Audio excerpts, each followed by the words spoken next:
पर्छ दम छैन तिमीहरुमा युवाहरु ठुक्क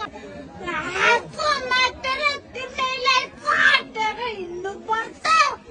दम छैन तिमीहरुमा युवाहरु ठुक्क लड एक्लै आऊ अब आऊ म गर्छु देश बनाउँछु ठीक छ म लड्छु यस्तो भट्टाचारी चाहिएन भनेर आउन सक्दैनौ फेरि दिनै बाँकी चाहियो तिमीहरुलाई ठुक्क कति अर्काको झोला बोकेर खान पस्केका छौ दम छैन नेपाली होइनौ भोलि यिनीहरु त अथाह सम्पत्ति छ विदेशमा गएर एउटा नागरिक बनेर बस्छन् भोलि कुनै पनि झोलेलाई विदेशीले त कुन पार्टीको होस् मलाई छोडिदिन्छु भन्दैन त्यसले तिमीहरुले भनेको खान्छौँ तिमीहरुलाई नै गाड्छ हामी सबै नेपाली त गाडिन्छौँ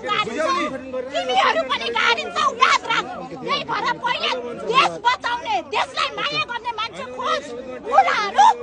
अझै हिम्मत गर्छौ अझै